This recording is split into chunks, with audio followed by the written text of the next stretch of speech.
Branding is something that's always been about storytelling, identity, and connection. But in today's rapidly evolving digital world, how do brands stay authentic while embracing new technologies from AI, blockchain, a variety of decentralized Web3 technologies?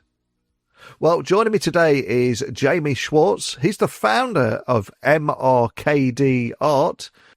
He is the mind behind a company called Brand Therapy, a practice designed to help brands navigate digital transformation without losing their core identity. He's got a background in advertising and a deep passion for innovation, adoption, and market alignment. And Jaime is reshaping the conversation around branding in an era of conversational AI, extended reality, and decentralized economies. So today we're going to explore the future of co-creation economies and learn more about why brands need to let go of some of their marketing and product control, and how the shift from conspicuous consumerism to conspicuous prosumerism is redefining the relationship between customers and companies. But enough from me. I've got you intrigued today, haven't I?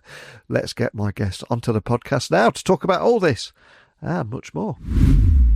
So welcome to the show. Can you tell everyone listening a little about who you are and what you do? Well, thanks for having me, Neil. My name is Jaime Schwarz. I am a brand therapist. I know that is a made-up title, but I'll tell you how I got there. I'm from Westchester, New York, just north of New York City. I was born under a fundraising activist mother and a psychologist father, and I wanted to be exactly that when I grew up. So I went to school with a psych major in mind, Colgate University, double majored with philosophy, and went off to advertising school. Wait, what? I was supposed to go to become a psychologist. No, I saw an ad once, just, a fun ad, and said, oh, wait, I can shape minds with words. I'll become a copywriter. And I went off to SVA and then Chicago Portfolio School and then Miami Ad School's San Francisco, London, New York, and Amsterdam campuses. Reversed the last two. I ended up in New York, internships at Kirschenbaum Bond, which doesn't exist anymore, and Saatchi & Saatchi, which still does. And actually, I also interned at Saatchi in London, which primo pub in the basement of the agency. And when I entered the advertising world, it was exactly what I wanted. I'm overdressed in anything. I show up at 10 o'clock in the morning and we just come up with ideas all day. And as long as you really deliver in the end and, you're still putting in, I did a pitch where I came home at 3 in the morning and then left at 6 in the morning to present it. Sometimes you do that, but hey, you're in your 20s. I did that for about a dozen years. And, that's about how long it took me to become disillusioned with marketing. Usually I'm a slow learner. I think everybody who's listening to this is disillusioned with advertising. I went through quite the, let's call it journey. The long way home, I guess, is the shortest, as who was it? C.S. Lewis said. I realized that marketing was just causing hypocrisy. It was one of those things where the more we told the world what the client wanted us to tell the world, the more it wasn't what they actually were. And the more that bubble grew and grew until it popped. And you were seeing that everywhere. A very easy example is something 2 years ago, Bud Light became woke and not woke at the exact same time. They're all over the place, though. It's just social media was really pushing this. Purpose-driven marketing was really pushing this, where they just thought they had to be so many things for so many people and decided to do that with hyper-targeting.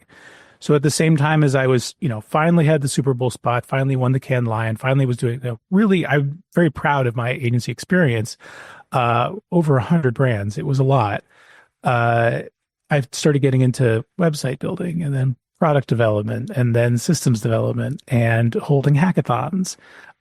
This poster is from a cybersecurity talk I gave at one of my agencies where I worked. And once I started kind of heading down that road and coming into the innovation space, the startup space, market shift got replaced by a wonderful phrase I had discovered by then: product market fit. Oh, there's the other half. There's the yin to my yang. That's what's going to make this holistic. You have to make sure that the company and the market are actually shifting together. And there's market shift as a discipline, and there's product shift as a discipline, but product market shift did not exist as a discipline. So I founded Brand Therapy, bringing back my old psychology roots, because one of my side clients had told me after a 2-hour-long conversation, this feels like therapy. And I said, it's not therapy for you. It's therapy for the brand. What the hell is brand therapy? That's where it came from. It was just this putting two words together and having to answer, what is it? And what I realized was that you could put the brand in the middle of the company and the consumer and give it the job of being the go-between, the chief purpose officer, the voice of conscience in the back of everybody's head. That, when you run with scissors, you can hear mom's voice.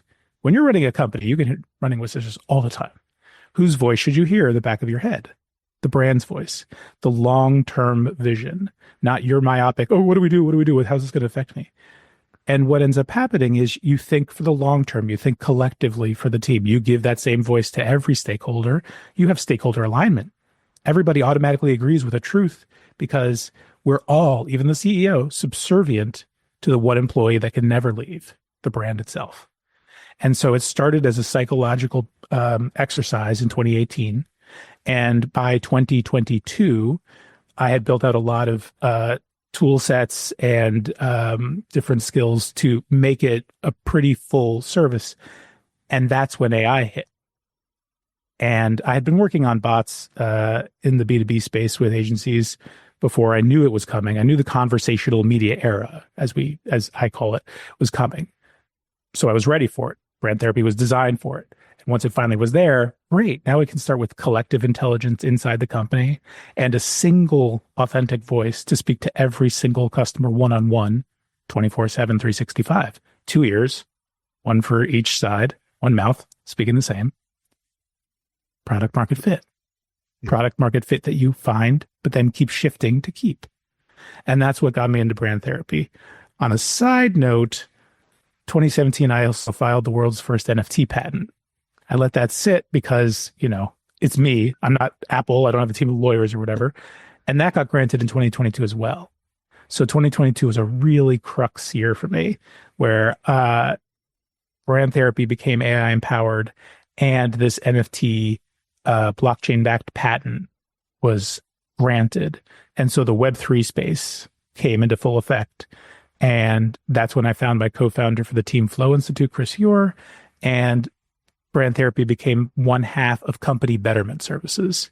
So we could really focus on a company knowing itself, being mindful collectively, and then being able to become adaptable for any change, because companies always say they can do change and they love change and they love innovation and they never do it, ever.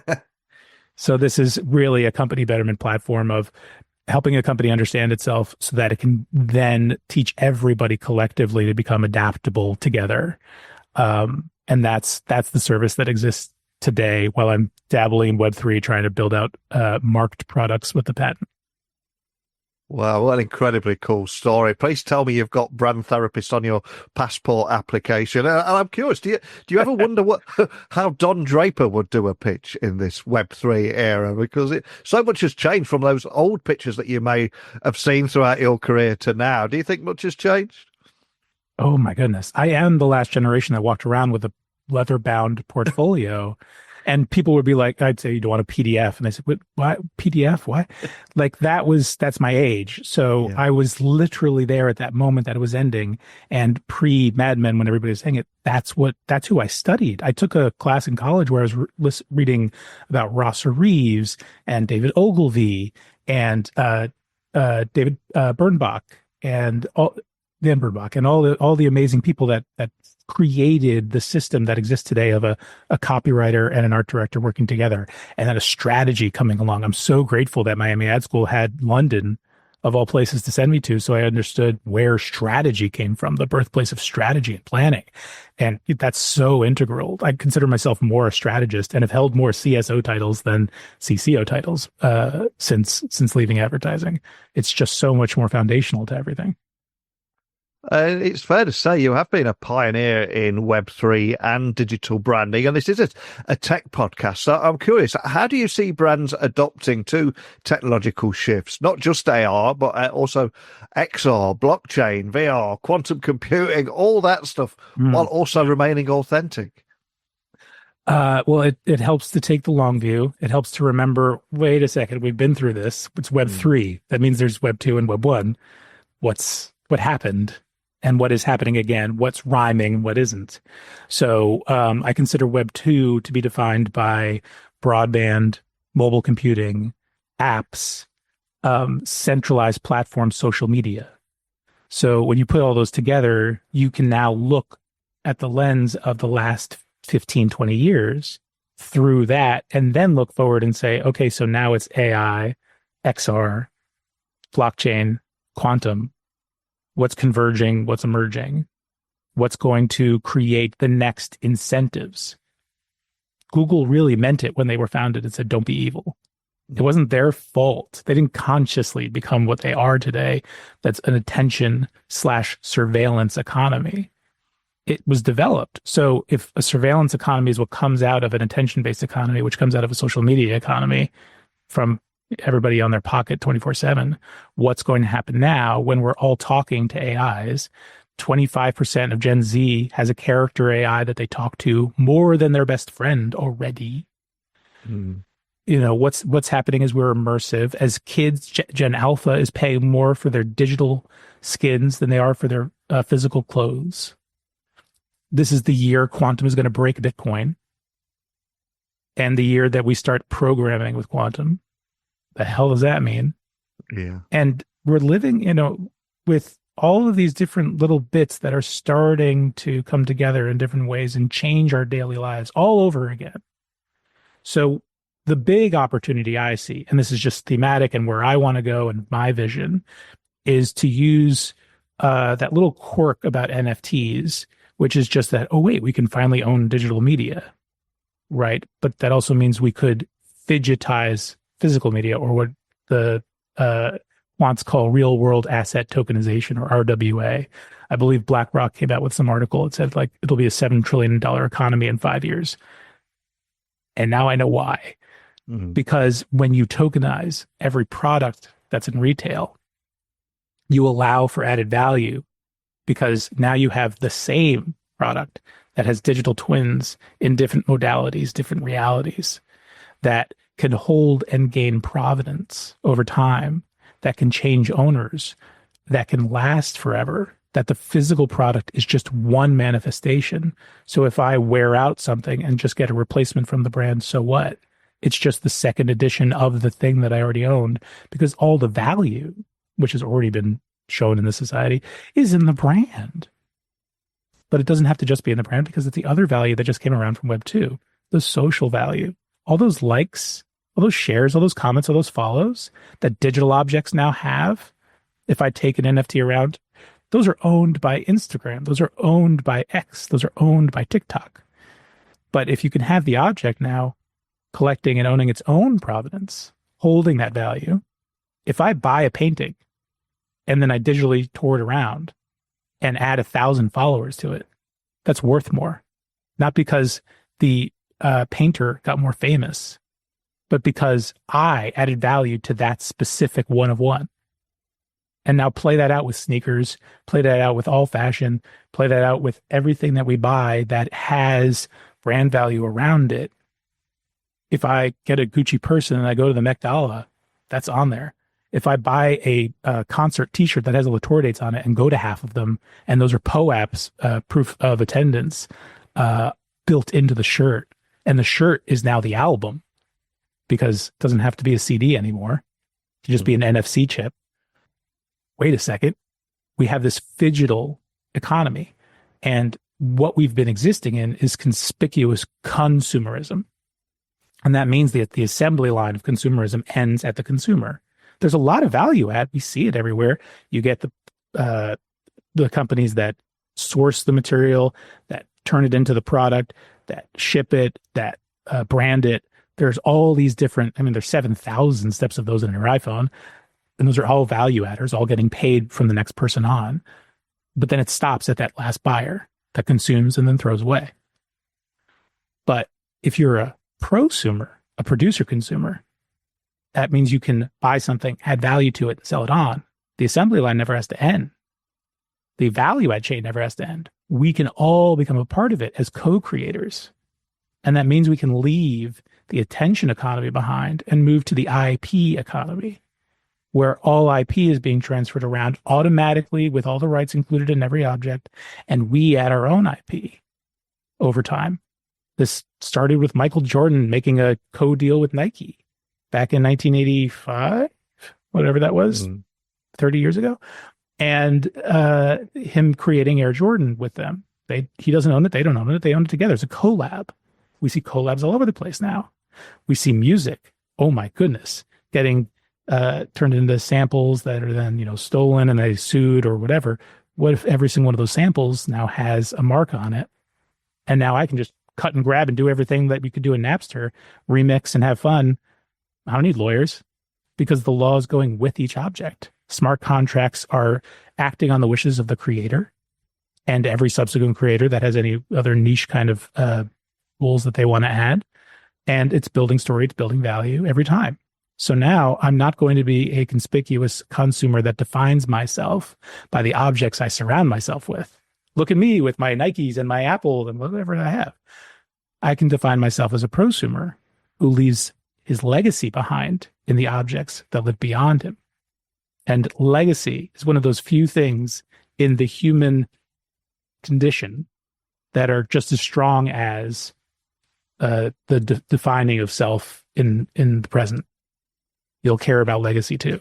So to move us from conspicuous consumerism to conspicuous prosumerism is where I want to go and where I think we can go. That gets us off KYC advertising, gets us into KYP product development, know your product. There's a lot of value waiting for us over there. It's not like I'm yanking people away from a KYC attention surveillance economy. I'm just providing something better for people to go to. The same way that, look, I had to study mercantilism to understand how capitalism formed, to see how this is changing now. You got to look through the past to see how you get to the future. You can't take away. You just have to offer something better. And your work emphasizes co-creation and decentralized innovation. And this space, the whole Web3 space, it can be quite intimidating to, let's say, large enterprises, traditional business leaders, etc. So how can those organizations, especially if somebody listening from one of those, how can those organizations balance the control with collaborative nature of Web3 and emerging technologies? They're all converging at the same time. But how can businesses get more from this? Anything you would advise to that business leader listening? Sure. Well, first of all, once again, go back to the beginning of Web 2. You know how brave it was to go and have a Facebook account, to actually put your brand out there and have a comment section? Whoa, that was a very, very big deal. But once that happened and we got this now two-way asynchronous thing and customer service turned into tweets, that took time. And that was one feature of Web 2. Pick a feature. What's one thing? What's the lowest hanging fruit that's most important to you? Is it about discoverability, brand affinity, just to purchase one more thing, finding out what the hell is the difference between quant and qual versus an AI conversation with a lot of people, which is now this quantitative qual. I don't even know what to call it. And, just figure out where it is that you want to be and then find an expert. I'm not the only person out there. There are so many of us out here who have just been playing in these sandboxes that nobody knows everything. Nobody has Web3 down, but we have parts of it down. Try to see what you can do if you want to have an AI brand voice. Try to see what you want to do if you can tokenize a product. Try to see what you can do if you can create an XR space. Go in Roblox, go in Decentraland or whatever's left of it, or Sandbox or Fortnite. I mean, there's just one of the people we've just been talking to for Marked just worked on Fortnite's stand-up comedy section. What the hell does Fortnite have to do with stand-up comedy?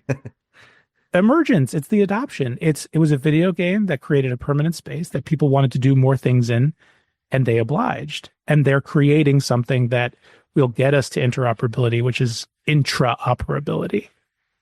You have to be able to move a character, an object from some space to another. And that doesn't matter in the beginning if it's in the same property or not. If it's going from Lego Fortnite to Disney Fortnite, that's, Ready Player Me that moves from one place to another with a centralized platform. That's great. That's wonderful. That's teaching the consumers, wait, I want more of that. I want to buy something and then take it to all these different places. And by far the most important thing, look at the children, look at the kids, and look at this past generation. What have we been buying? We've infantilized ourselves. We keep on taking stuff from when we were kids and bringing it back nostalgia crazy. What are those kids going to be like when they want to bring, Minecraft into today's world? We're seeing it with Roblox. It's advancing. Roblox is aging at the same rate as children today. It is getting more PG-13, more general audience, more rated R as kids are aging into that space. Brands have learned to take it with them. So follow those trends and just grab one, just one. You don't have to dive into Web3. Just grab one little thing and try an interaction point. And, from my perspective, I'd recommend brand therapy because that's more about listen to your customer from the brand's perspective and see what they want, not from what you think, but from what they think. The very, very first line I teach my clients is don't sell your product, sell what the customer's actually buying. You got to know the difference between the two and sell that. So many great points there. And 15 to 20 years ago, it was social media that was changing how brands communicated with their customers. And fast forward to 2025, AI is now changing the way that brands engage with their customers. So from what you're seeing here, what are the biggest challenges and, most importantly, opportunities that you're seeing in maintaining a brand identity in this era of conversational AI? Because there's a lot of talk around that, especially with Siri and Alexa bringing out a new version, and the brand's voice is now in these digital assistants. Any advice you'd offer around that? Sure. Really do the due diligence. And this could be just like on your commute or whatever. Just listen to the conversations that people are having around what AI really is. It is, the analogy I give is it's wet clay. You can kind of shape it. And then as soon as you do, it just kind of starts falling apart. And you can add some more prompting, and then just it's not an exact science. And there's a lot of buttresses that you really have to think about. When I'm talking about building a brand voice, the thing that goes with that is brand stewards, full-time job for somebody under the CMO that has to constantly be talking to the AI and saying, what do you think about this? No, this is what we believe. Fine tuning is a nonstop practice. And the first way we start with that in brand therapy is I give people their own little GPT to talk with. Feed it all the information about your brand. This can be a personal brand. It doesn't have to be that you're part of a Fortune 500. And it will become your brand voice. And then have a morning conversation with it every day. And you'll watch it forget and hallucinate and say things that you're like, oh, right, I wanted to say something about that. And you'll keep adding to it. It is this constant process of pruning and shaping and fine tuning and updating, because a brand is a living thing. When I create a brand strategy doc, I call it a living brand document. It does live. It's shaped by the market and held fast by the company. So to kind of stay general about the question you're asking, and please dive down as specifically as you want. I think it's really important, especially in the AI space, to spend the time. This is not technology that you learn in a book. This is technology you learn by doing. So just do it. Make a program, build a character, ask a good jillion questions. If you don't get into that space, you're not going to understand how it works. And you really have to understand that if you're going to unleash it on your employees, or God forsake, your customer. And one of the things I try and do on this podcast every day is take something that people are talking about, try and demystify it. And the shift from late stage capitalism to early stage co-creationism is a fascinating concept that I'm hearing more and more about. And for anyone that's missed that, can you just tell me a little bit more about what it means to you and how businesses can ultimately prepare for this movement? Sure. As with most things, when we're advancing society, look to the artists, look to the creators, and what did they do? And it's a very easy term if you don't want to think about co-creation. Think about collab. You see it all the time. We're going through a transition right now where we went through the industrial economy to the service economy. We're going from the service economy to the IP economy. That's starting to show up. People need to start owning more of their originality, especially as AI is basically the into that, yeah, and the opposite, the antimatter to the matter of what you own. So think from that space of, if I want to make something, don't think of it as a product. Think of it as a canvas that you're handing the next person. Or better yet, think of the game Exquisite Corpse. You're familiar with that one? No. You take just a regular, A3 sheet of paper, A4 sheet of paper, fold it into like a bunch of little levels, like a fan, Yes. and then you draw the top of the forehead, and then you hand that over with just the little lines, and they drew the middle of the head, and the next person does the shoulders, and only at the end, when everybody's handed off, do you see, what the hell did we just make? And it's hilarious, right? But imagine that's planned. Another thing I like to think about with co-creationism or things that are out there like Pokemon. You got to catch them all. You got to evolve them. You can trade them. It's not just you that's evolving the character. Think from the perspective of the product. Think the main character now, because it's going through multiple owners, is the product itself. Think about the movie The Red Violin. Who was the main character in that 1990s movie that followed the Stradivarius from when it was made to the violin? That's what NFTs allow for. They're story baskets. If you think of your product as a story basket, it's not just a canvas. It's a thing that's going to evolve and change. How do you want to make something where the marketing is built into the product development? Where the marketing is built into the IP that you leave in that product to then be played with by subsequent consumers. I can't wait for the day that Disney says, here, take a blank Stormtrooper. I just bought a Stormtrooper, Jamie the Stormtrooper, and now I'm taking him around Fortnite and taking him on adventures, and he gets killed and reborn, and it's got somebody spray painted him, whatever, and he turns into this beautiful story that I made. Maybe I sell him on. Maybe I bought him from somebody else, and we went through different subsequent owners of taking this character and developing it. And then Disney says, we're going to have a live social media short film. We're doing casting. Bring us your characters that you've been evolving out there. Some Jedi Masters, some Stormtroopers, whatever. And let's have that reality show out. That's Disney IP and our IP coming together. The same way that Disney would hire a star who has their own IP and their own brand value behind them to then come and bring their skill set and story behind them to that, whatever they're going to create. That's play that out for anything. It's time that we're starting to move anyway. We're doing this anyway in movies. We're world building. We're not writing a book. We're not making a TV show. We're not doing a movie. We're doing world building. Everybody, every author, every creator now is thinking, how does this live? How do the characters evolve and interoperate across, the discipline's called transmedia. I didn't even learn that until this past year.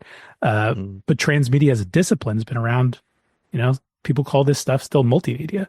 Since the 80s, transmedia is something to think about in terms of how do you express yourself across mediums.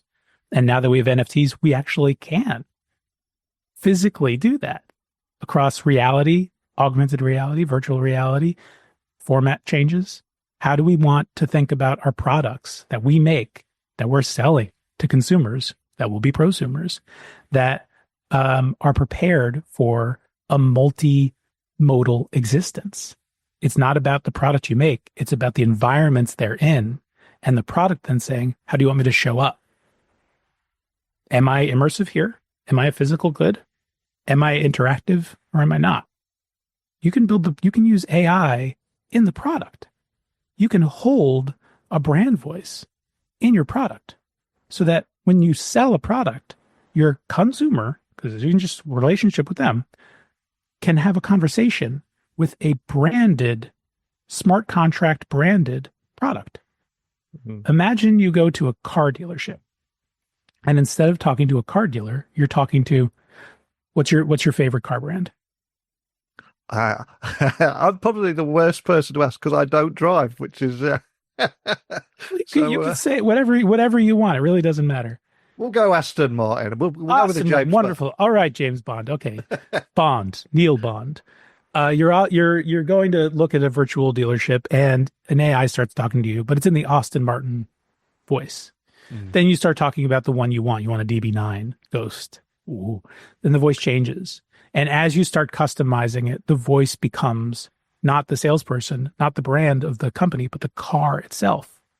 You name it. When you buy the car, the AI is now in the car, like Knight Rider, Kit. Yeah.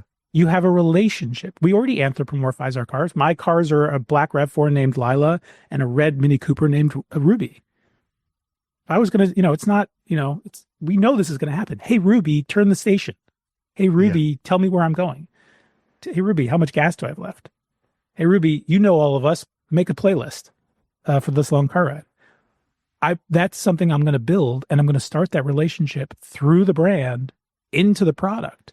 And that smart contract that's built into the product is going to know to stay on brand. That Ruby is going to have a lovely British accent and not allow for another accent because Mini Cooper, the company, said so. I can't give it a South African or an American accent or whatever. Or it's got to stick to the color of the car or whatever it is that they want.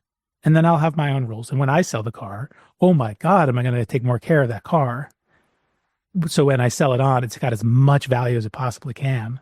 And there will be much more found value in that car for the next person. Just like when you adopt a dog that had a name, you didn't give it that name. You buy a used car. I'm selling you Ruby. You're adopting Ruby. You build your own relationship with Ruby. Love that. And earlier in our conversation today, you spoke about moving from this KYC, know your customer, to know your product a concept as well. So what excites you about that shift? And to bring it to life, again, for those business leaders listening, how do you see that shift redefining brand consumer relationships and indeed product development? It seems like quite an exciting time and everything's up for grabs, but what excites you about that? Well, first of all, it's like the definition between a fungible token and a non-fungible token. Non-fungible means it's individual. Yeah. Every single product that comes out of the store right now, it's a SKU. It's whatever that type of specific thing is. Yeah, it has a serial number. I'm talking on a Mac with a very specific serial number, but it's just, an Apple M4 MacBook Air. I just got it yesterday. So how am I making it my own? The non-fungibleness, that's that me over time. So the brands have to think from that perspective of, I've got a one-of-one now. I'm building a relationship. It's getting more one-of-one as it goes. It's building more and more uniqueness. So where's the value in that? There's a value of, remember, I want to leave my legacy behind in these things. So what am I going to allow in the canvas that's for personalization? And what am I going to allow in the canvas that's for making sure that the value is something the market wants? Because if you're moving from, I don't just sell this product, I sell this product with the intention of the purchaser selling it on and them selling it on with a little bit of control left in our hands, the company's getting royalties with every single one of those resales. There's an incentive to make sure it's as big a value and as much resale as possible because they'll keep getting royalties off of it. And the brand affinity that goes with the product. Because remember, I'm not just having a relationship with the product. I'm having a relationship with a product that has a smart contract that loves the brand that it came from and is keeping you tighter and tighter in a relationship with that brand. So how are you making sure that there's another way to talk about it in terms of like social media is created this kind of asynchronous connection to think about what we're doing now with AI as conversational media leading to relational media, forming relationships with the products. Different kind of relationship, somewhere between parasocial and live, but still its own kind of relationship. And there's a lot of value in that. And that's what the companies have to develop for. So much more of the marketing is just built into the product's lifespan with the consumer and the sell on to the next. So the ad is there to talk about the potential, the canvas. You're selling a canvas, a branded canvas. So how do you switch that mindset once that kind of capability is built into the product? And we have some testers for that right now. There's a lot of things that allow for that kind of resale now. And once things start to get NFTs in them, you'll have that resale value. The promise all those artists were given with the Bored Apes and whatever art they sold. Hey, it keeps reselling, you'll get royalties because of the fact that you need a marketplace, that the marketplace doesn't want to add royalties. They just want to resell and everything. It's all a messed up system. There's a reason $2 trillion went into the NFT economy in 2021 and then left it in the same year. Name another economy where $2 trillion went in and out in the same year. My God. Yeah. It's what's so right and yet so wrong with the product. You have to get all of that right first, and then all that will come back. Not that it wasn't also COVID money and all that stuff, but there's so much waiting on that side, so much capturable value. It's waiting on that side. And that's what worked with Web 2. That's what worked with brands recognizing, wait a second, if I have a comment section and I actually really concentrate on it, I've got this whole new world of social media to myself. No other brands are on here yet. And I'm building a deeper relationship on a brand level. So look to the companies right now. They're thinking on a brand level, that are thinking from brand marketing rather than just, transactional marketing that's really focused on any one sale. Those are the companies that are going to be pushing in the right direction into Web3. And I was in Austin a few weeks ago, Austin, Texas, and what struck me, one of the things that really surprised me was the amount of Waymos driving around, completely driverless cars. Made me realise the future is actually already here and things are changing right before my eyes. And today we're talking about how AI, blockchain, extended reality, quantum computing and decentralized technologies are already shaping the future too. So what advice would you give to brands who are maybe already feeling overwhelmed and how they can stay ahead and stay ahead of that curve and keep their core identity? It must be quite overwhelming for many of them. You just gave the answer. I'm just going to repeat what you said. Yeah. I don't even remember who said the quote, but the future is already here. It's just not evenly distributed. Yeah. So be where the future is. Go to CES, go to South by. I didn't get to go this year, but my wife just got back from there. And yeah, there's those little delivery bots that are all over LA and they're coming. If they're not where you're at, where is the future already? Live in that space and see the consequences. Because that's the really big thing. It's not about what you make. It's about what you make in an environment. So the more you can see the technology in different pieces, creating consequences, the more you'll already know what's going to happen when you do it. And more theorizing you'll be able to do when you start combining certain technologies, because this is a convergence emergence situation. But now that we're going to have, children, Gen Alpha and a little bit of Gen Z became ruder because we all had Alexas in our house. We all started learning how to just command, no more pleases and thank yous. Nobody's still thinking about that on a sociological level. What are those things that are going to happen when, look, the deepest relationship I have is with my AI. We already had this before. It's called journaling. Yeah. People just have a relationship with their journal. Do not go into my diary. So how is that going to affect when it becomes a two-way street? And that's going to change people's personalities and everything, the same way that social media created this FOMO. What are the FOMOs of AI? Just see how the consequences are happening in early adopters. Play in the early adopter space. Live with the innovators. They'll show you what's happening, and they'll show you what happens on scale when this happens. Because those who succeed, this is so hard.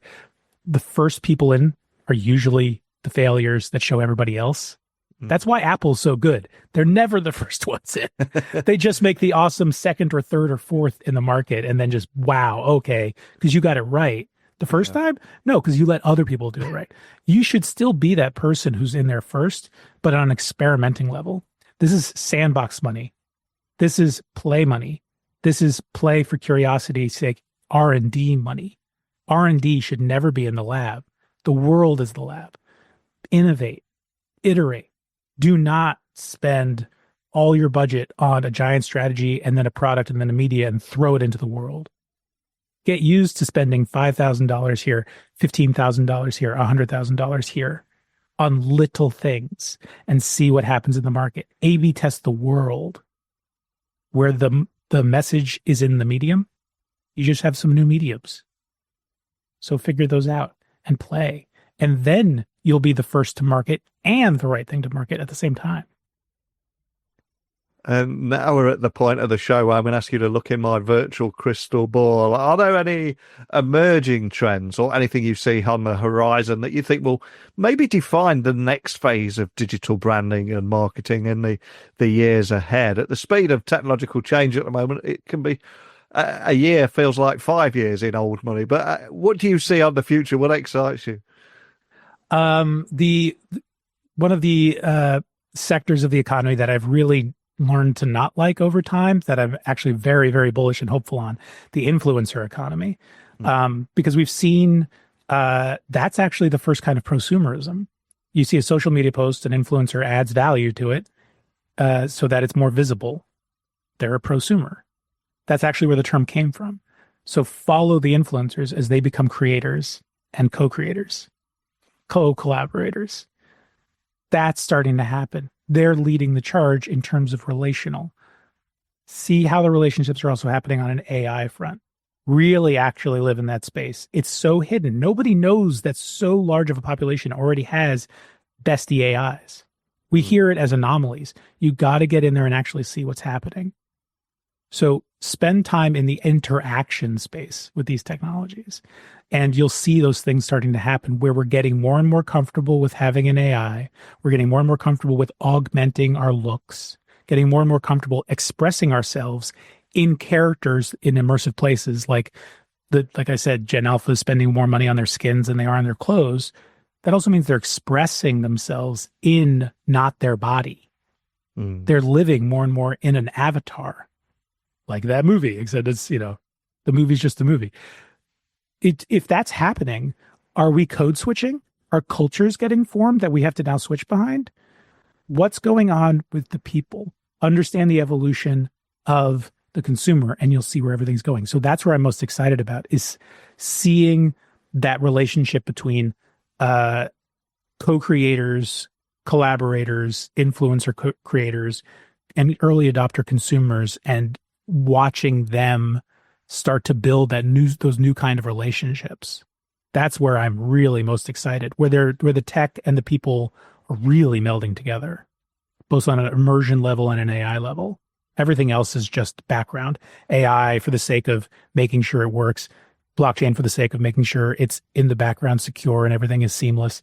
Those technologies are not there for any other reason. So don't play in the product, play in the benefit. And that's where I'm excited to be. Wow, I think that's a powerful moment to end on today. But before I do let you go, I want to have a little bit of fun with you now. We have a Spotify playlist for the show. I ask my guests to leave a song that means something to them. It could be their power song, something you like to walk on stage to, or maybe it's just a guilty pleasure. It could be anything at all, but what song would you like to add to our Spotify playlist and why? Oh, man, I have like 10. It's so hard because it's like, any one song does, one thing. You know what I'm going to actually promote with this one, and it's an oldie and a goodie, and it's Public Enemy's "Fight the Power." Yeah, and I want to say it for two big reasons. One is you have so much power, and it's hard sometimes to realize how much power you have, and the tools that are at your disposal to really make that power work, and that's been true forever. And a generation ago was when that song came out, and it was true then, and it's still true now, and it lasts because of it. And the other reason is because Keith Shockley from Public Enemy is the front man for MRK.DJ. He's my co-founder for our music platform, and just spending time with him, and he's still he's one of the producers of that song. That never left him. That's his zeitgeist. And so when I'm having just a regular, this kind of conversation, we're not fighting the power. We're just having a lovely intellectual conversation. But when I'm with Keith, oh my God, do I fight the power? Just by my general psyche just changes. I remember I have a fist, it's there to be used. Right. And to push what's right needs to happen, and you need to push. And it just changes me every time I'm around him. And that's so inspiring. And that's what we're trying to build into MRK.DJ, empowering everybody to then say, I don't want your favorite song to be pick one. I want you to grab the samples and make your own. Express yourself.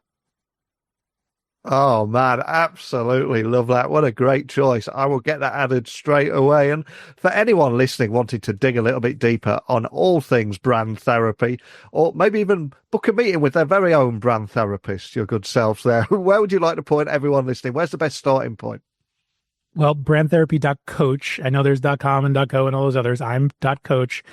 You'll find a GPT version of me right there if you want to try the AI version of me first. Like I said, feed it your brand. It'll become your brand voice.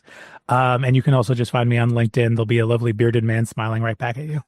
I love it. Well, I'll add the links to everything there. I might even have a little chat with your virtual self too, and just see how that all works. And just love chatting with you today about the co-creation economy, how you're teaching brands to not only let go of some of their marketing control as they did in the social media days, but also let go of some of that product development control with co-creative real world asset products, ushering in this evolution from KYC to KY product. And just so much we could talk about around the technology around that. So I'm going to be staying in touch with you.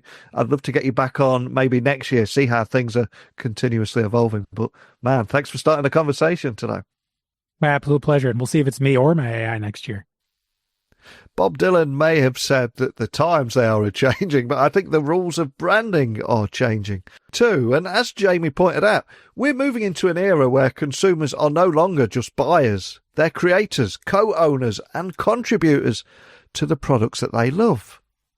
But what does all that mean for you and your business?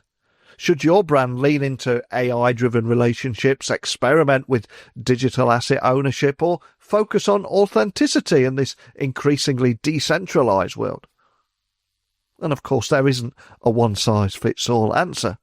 But one thing is clear, the brands that embrace these shifts thoughtfully, these are the ones that will thrive. And I hope today's conversation set off a few of those light bulb moments, but I'd love to hear your thoughts on that. Will we see more brands relinquishing control, co-creating with their audiences? What do you see happening? I'd love to keep this conversation going. So please email me, techblogwriter@outlook.com, LinkedIn, X, Instagram, just @NeilC. And don't forget, subscribe for more insights on the future of technology and business. We've got another episode coming up tomorrow, and hopefully I'll catch you then. Speak with you soon. Bye for now.